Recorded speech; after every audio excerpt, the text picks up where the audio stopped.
जिसके बाद कुछ लड़कियों को दिखाया जाता है जो कि इस जगह पर आगे की तरफ बढ़ रही होती है और एक अनाउंसर इस जगह पर अनाउंसमेंट कर रहा होता है कि जो नेशनल फ्रेशमैन एग्ज़ाम है वो जल्द ही स्टार्ट होने वाला है। इसमें टोटली 128 एकेडमी पार्टिसिपेट करने वाली हैं, इसीलिए सारी की सारी एकेडमी अपनी तैयारियों को बनाए रखें क्योंकि जल्द ही ये एग्ज़ाम होने वाला है। जबकि कुछ लड़कियां इस जगह पर बात कर रही होती हैं कि इस बार जो सू कैंग एकेडमी है उन लोगों ने पूरे तरीके से बेकार टीम चुनी हुई है। उनकी टीम में एक भी हीलर नहीं है और बिना हीलर के वो लोग काफ़ी ज़्यादा आसानी से डिफीट हो जाएंगे। ऐसा लग रहा है जो इनकी टीम का लीडर है वो बहुत ज़्यादा बेकार है।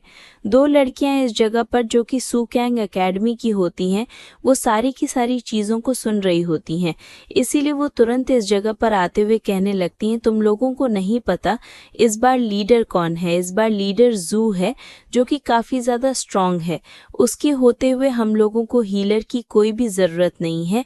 हम लोगों को चिंता करने की बिल्कुल भी ज़रूरत नहीं है क्योंकि वो अकेले ही सारी की सारी प्रॉब्लम को सॉल्व कर सकता है। तुमने अगर उसकी पावर देखी होती तो तुम इस तरह इस बारे में बिल्कुल भी बात नहीं कर रही होती। वो काफ़ी ज़्यादा स्ट्रांग है। वो इतना ज़्यादा स्ट्रांग है कि तुम उसके बारे में सही तरीके से कुछ भी नहीं जानती। वो उन लोगों को ये सारी चीज़ें एक्सप्लेन कर रही होती है। ये सुनने के साथ ही वो दोनों लड़कियां कहने लगती हैं आखिरकार ये दोनों हैं कौन जो कि इस तरीके की बातें कर रही थी हम लोगों के सामने।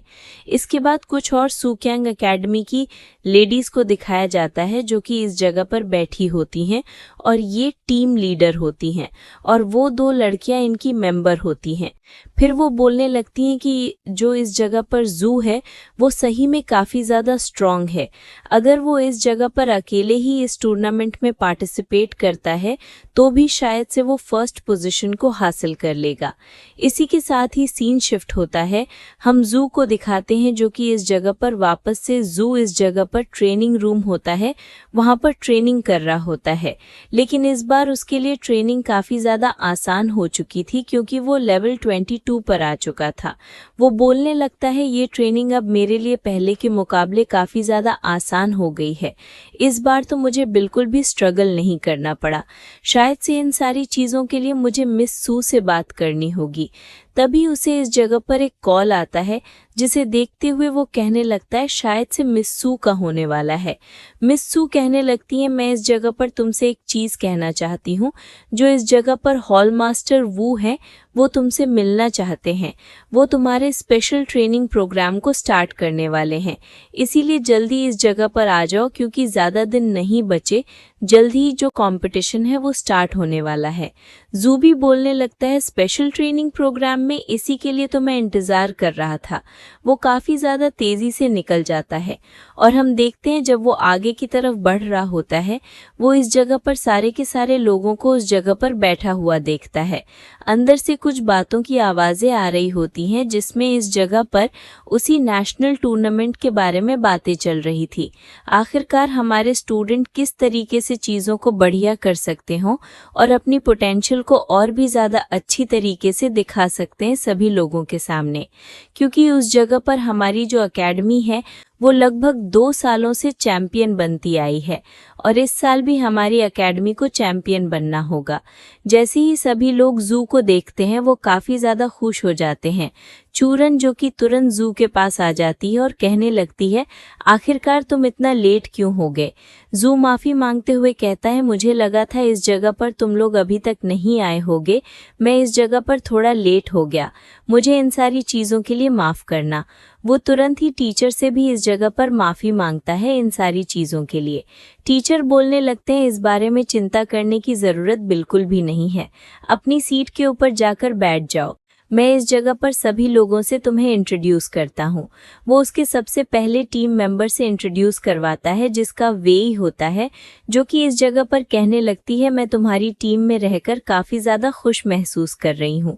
इसी के साथ ही अगली मजिशियन होती है जिसका नाम टैंग है और इस जगह पर इससे देख के जू उस जगह पर काफ़ी ज़्यादा खुश था, लेकिन तभी जो मास्टर होते हैं वो उसकी तरफ देखते हुए कहने लगते हैं प्रिंसिपल के साथ रहकर तुम्हारी जो परफॉर्मेंस है वो पहले के मुकाबले काफ़ी ज़्यादा अच्छी हो गई है। तुमने कुछ ही टाइम में 2 लेवल अप कर लिए हैं। ये सुनने के साथ ही जू भी कहने लगता है इसमें कोई भी बड़ी बात नहीं थी। मेरे मास्टर ने इस जगह पर सही में मुझे काफ़ी ज़्यादा हार्ड ट्रेनिंग करवाई है। और जू इस जगह पर बताने लगता है कि वो लेवल 22 पर पहुंच गया है। सभी लोग इस बारे में सुन रहे होते हैं। तभी इस जगह पर जो मास्टर वू होते हैं वो कहने लगते हैं ठीक है, अब मैं तुम्हें स्पेशल ट्रेनिंग प्रोग्राम के बारे में बताने वाला हूँ। मैं सबसे पहले तो इस जगह पर तुम लोगों की टीम अप को और भी ज़्यादा स्ट्रॉन्ग करने के बारे में सोच रहा हूँ और तुम लोगों के बॉन्ड को और भी ज़्यादा बढ़ाने के बारे में। लेकिन मैंने एक और चीज़ के बारे में सोचा है, मैं तुम लोगों को अब इस लेवल पर ट्रेनिंग करने के लिए भेजूंगा ताकि तुम उस जगह पर अपनी ट्रेनिंग को और भी ज़्यादा बढ़ा सको। ये सारे के सारे लोग इस बारे में सुन रहे होते हैं। टीचर इन लोगों से काफ़ी सारी बातें करते हैं इन लोगों के बॉन्ड को आगे ज़्यादा इम्प्रूव करने के लिए, क्योंकि इनमें से कुछ लोग तो एक दूसरे को जानते भी नहीं थे। इसीलिए इन लोगों का जानना और एक दूसरे की मदद करना काफ़ी ज़्यादा ज़रूरी था।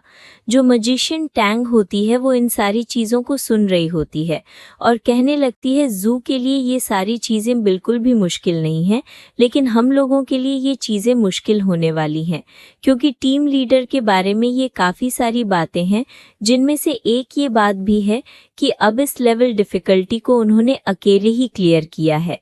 टैंग इस जगह पर जू की तरफ देख रही होती है। जैसे ही जू उसकी तरफ मुस्कुराता हुआ देखता है, वो इस जगह पर काफ़ी ज़्यादा डर जाती है और तुरंत ही वो वेई के पास आ जाती है। जू उस जगह पर अपने फेस को देखते हुए कहने लगता है, क्या मेरा फेस इस जगह पर डेमोनिक है जो ये लड़की इस जगह पर डर कर उस जगह पर भाग गई?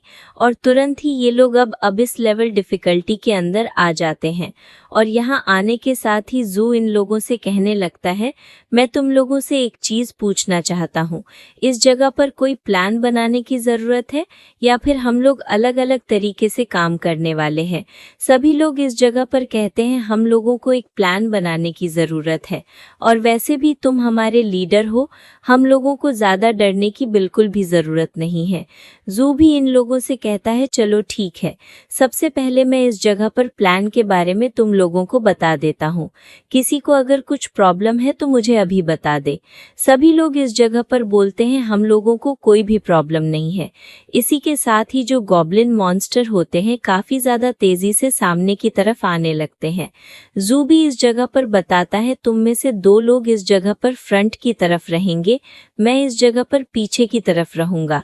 जितने भी मॉन्स्टर होंगे मैं उन सभी मॉन्स्टर को हैंडल करूंगा अचानक से सामने आकर, और बाकी लोग इस जगह पर सपोर्ट टीम का काम करेंगे। जैसे कि वेई को इस जगह पर काम दिया गया था, उसे इस जगह पर सामने की तरफ से टैंक के रूप में डिफेंड करना है।